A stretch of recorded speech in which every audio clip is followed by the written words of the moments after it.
it's Wolfy-Chan, and I'm back with another anime review, our final review of the actual first season of Ancient Magus Bride. So, I didn't know how big the first season would be. It's about 24 episodes, which is really cool. And I figured out that I started watching the actual second season of Ancient Magus Bride. That's why it seems a little weird to me. Meh, go figure.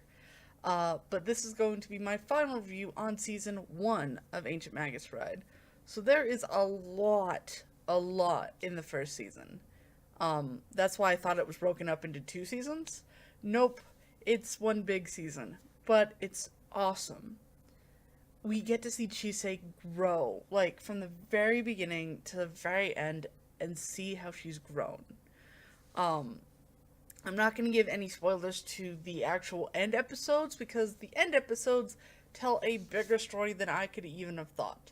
It's also very kind of weird in a way, but to tell you the truth, I loved this series. The series makes me want to read all of the manga, which I think it's a big series as well.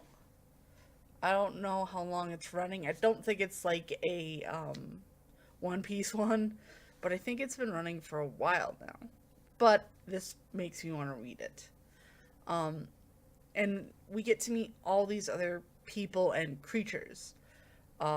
We get to meet Ruth, which I got a picture of. Burp, burp, burp, burp. Um, which I thought Ruth stayed the height that he was. Nope, he goes into like Chisei's height all the time, and it's really adorable. And I loved how Ruth connected with her and bonded with her after what happened with him. So I love Ruth. Elias is a very interesting character just to see that he was a product, and if you hear my stomach, sorry, a product of like magic and humans coming together, and it didn't really work out. That's kind of a revelation that is made through the whole series, is that he's not Fey, but he's not human, yet he's a mix of both. So I don't know if it was a human and a Fey getting together, or it was just somebody messing with Fey stuff and linked it to them, making this person. Because he is a person. He doesn't know how to feel about things, but you see him evolving through this whole first season. It's very, very adorable. Then we get Silver Lady, which I'm not going to spoil what she really is. I thought she was just, a mute fae that, like just did chores. She's not. She's not. And she's adorable. I love Silver Lady now that I know more of her backstory. The Succubi. Oh, that little storyline. Oh, whoa. It made me feel like I should not be watching this anime anymore because of just how touching it was. I didn't want that to happen. I didn't want it to. Um, Also, we have all of the different creatures that come together. I liked meeting the Fey King and Queen. The Fey Queen. She's just adorable. I love her and her bounty. I fell for her pretty quick for her skimpy outfit, but like you also see her in different stages where it's not so skimpy. And I believe she's more like the tree of life almost. Her branches reaches everywhere. You kind of find that out later on in the series, but it's very interesting. And the Fey King just can pop in and out of existence wherever he wants to. We get to go into the Fey Kingdom as well, and you meet somebody who was raised by the humans, but was Fey, and then you meet a person who was human but raised by the Fae. So, Fae being raised by humans, a human baby raised by Fae, and you see how kind of slightly different they are, but they're very interesting, and I really like them as well. There are so many characters in this whole thing. We get to meet a lot of humans. We get to meet witches. I didn't know if that was going to be a really kind of big thing in this series, that, you know, there's different types of, like, magic and magical stuff and magical beings and all of this stuff, right? So we should get to meet more of them. Well, we do in a sense, but not in, like, how do they connect more to the story. And even we get to meet, like, dragons. And you find out that dragons are hidden and they can't really fly anymore. Because if they were found, they might be killed. So that's also awesome. So this is just a huge encompassing story that starts out with Chise, who doesn't want to live anymore because she's a slave beggy, then realizes how much good she can do in the world. Not only by being a slave beggy, but by being alive and just being her.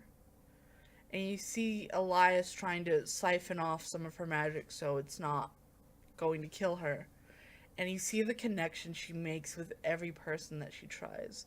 Even the alchemic people, or the alchemists, which you would think are the bad people almost, but they're not. They're just normal people doing alchemy stuff. So that's really awesome. And she makes a connection with that. And those people, and Allison, and just everybody. She is a bigger, crucial part in this story than I think a lot of the beings inside it show. Like, I know that the Fae King and Queen want her in their realm, because she could live for, like, ever. But sometimes it's just about being alive where you feel comfortable with. And it's about being who you want to be and being comfortable with it in the own environment that you want to be in. This series is heart-tugging.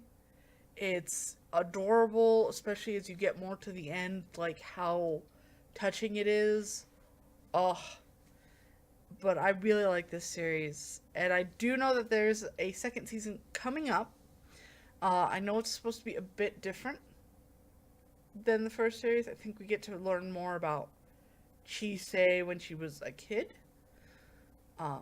So I will be looking out for the second season of that one, because I am definitely invested in the Ancient Magus Bride.